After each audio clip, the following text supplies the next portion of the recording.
The distrust and dislike of the Disney company from families all over the United States has risen to such a crescendo that now discussions about class action lawsuits and salaries of Bob Iger have risen to such a level they are, well, part of the mainstream conversation. They are now part of what the punditry class, the news class, is talking about just for fun, just because audiences are now interested in the downfall of Disney and what might save the company once more.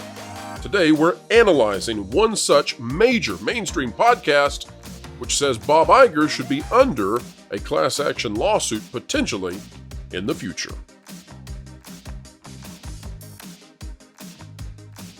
Hello, folks. Welcome back to the place that makes Holly Weird wake up just a wee bit to the fact they need to make some money.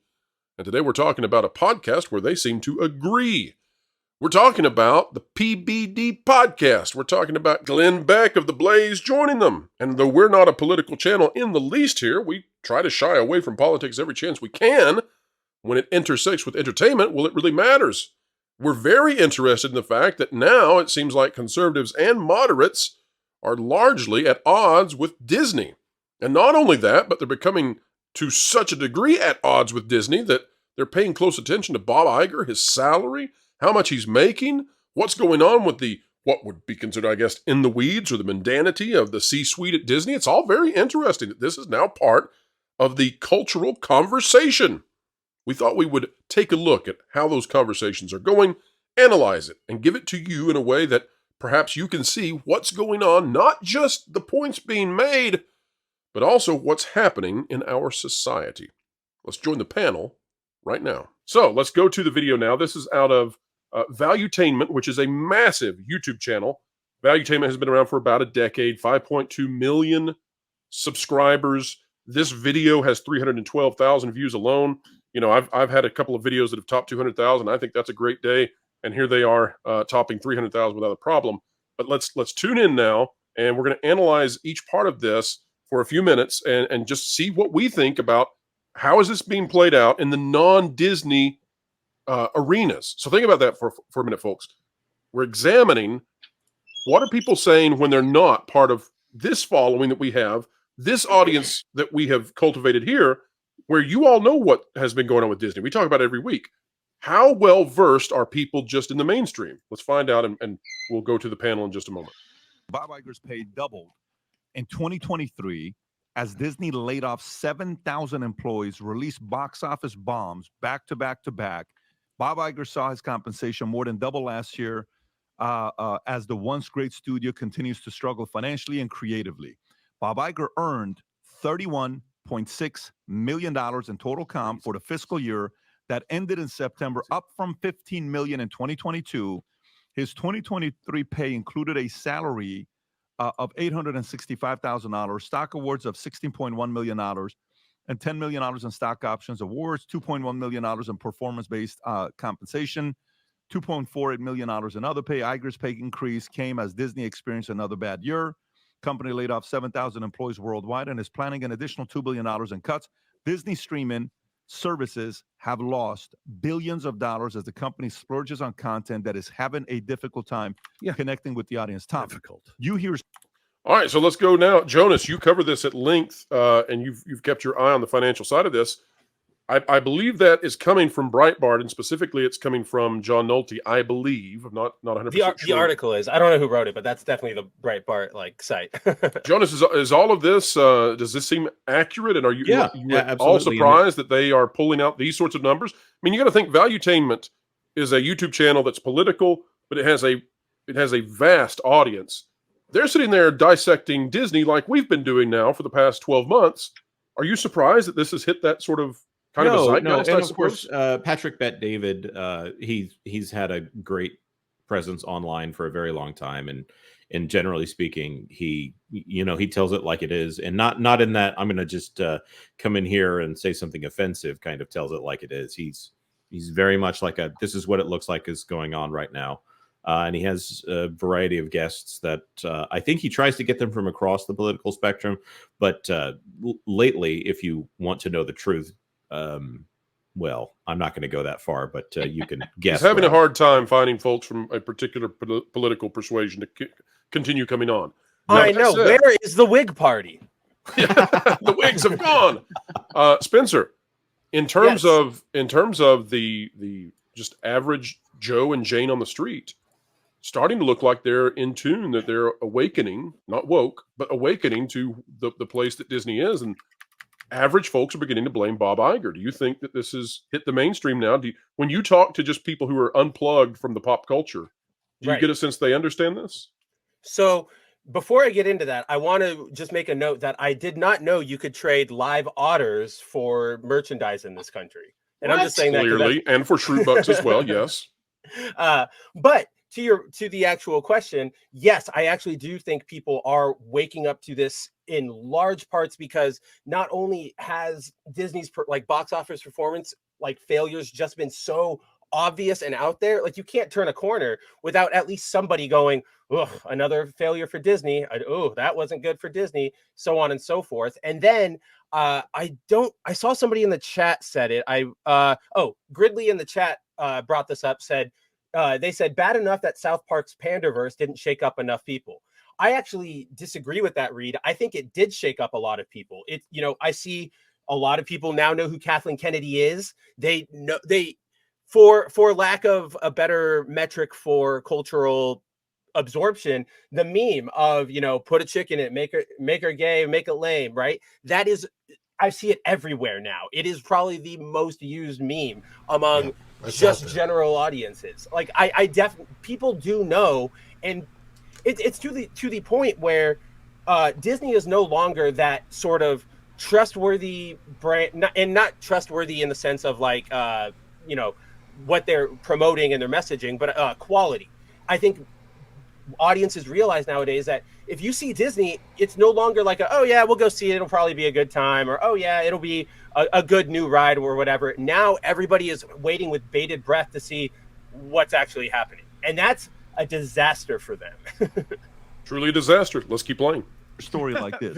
How do you process this, Tom? I process it this way. First of all, this is a inflammatory headline story. Oh, you can't believe it. You can't believe it.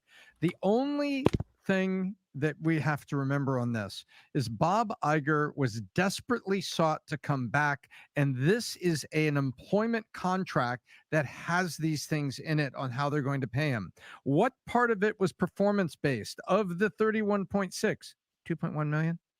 That's a lot of money, but 2.1 million is performance based.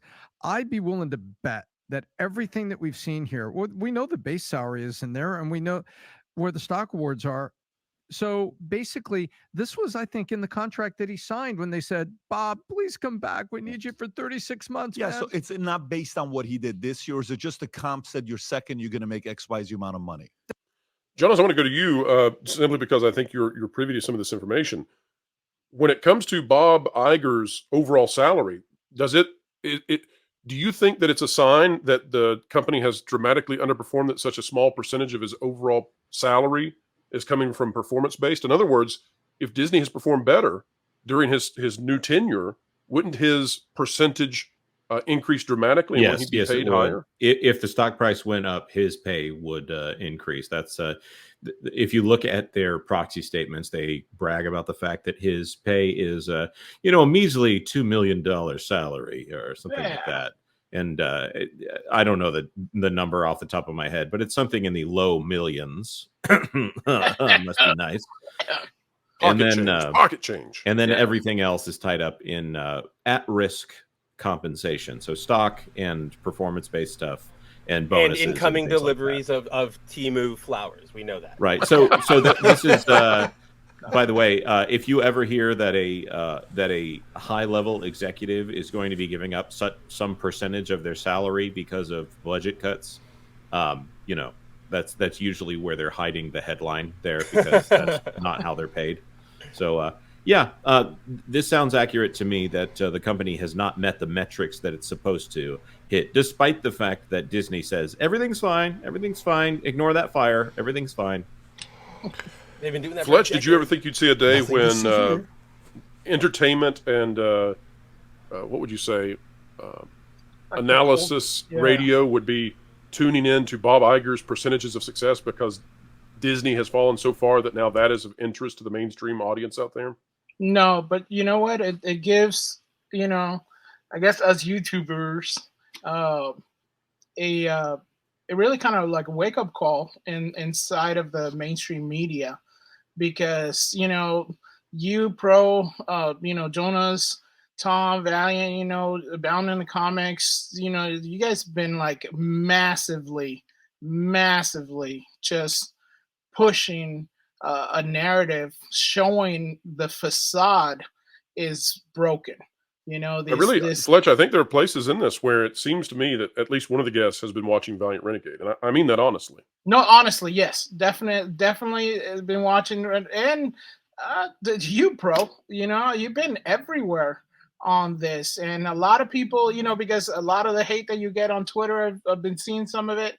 A lot of these people they watch it, they don't want to link, they don't want to say anything, but now they're starting to come out and attack, and I think it is starting to boil over. People in the mainstream are starting to to check this out and say, wait a minute, maybe we had this all wrong. Because everybody, when they talk about Disney, they look, it's cartoons, and it's like, yeah, it's $1 billion company. It's not just cartoons, bro. There's a lot of things going on, and like we've been saying for a long time, Universal's just eating Disney's lunch, and now all the financial channels are starting to take notice.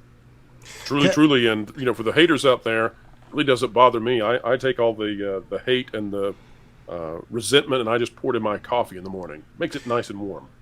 I mean, the thing is, when you have this company has been loved. It was loved by virtually everybody for 90 years. There's going to be people who still love the company that want to deny what's going on. That is, and then that denial eventually comes to an awakening of the truth, and more people have awakened to the fact that Disney's not what it used to be. Indeed. That's exactly right. 2.1 in performance-based compensation. How do we know that wasn't supposed to be 20.1? And that the reason it's only 2.1 is because there was the bombs and the problems. See that rat that's dead? That's Disney right there. That's an analogy of what Disney is. The right mouse there. is dead. But isn't it? Isn't a mouse is dead? What a crazy. Yeah. That's that there. But you know what? I love the about excuse that he's entire making story. though, right? How much money did Disney lose? Yes. Yeah. What did it say? 200. How much? Because what? They're having a problem with their content because the people that you're talking about, us against them, we're not buying that crap. So yeah, And folks, we have come to the end yet again. What a joy it is, though, to deliver these videos to you, and an even greater joy that you elect to join us and share your time. It is truly an honor. Folks, if you would not mind, consider clicking the like button, share, subscribe, and when you click it, you stick it to the algorithms. It's the notification bell. Drop a comment down below. Let us know your thoughts. And don't forget that the Pro Show is live Tuesdays at noon Eastern. You definitely want to be there. We'll have a panel there, and it's all straight off the cuff, right there for you, impromptu, and yet still excellent. All right, folks, wherever you are and whatever you're doing, keep learning, keep growing, and keep having fun.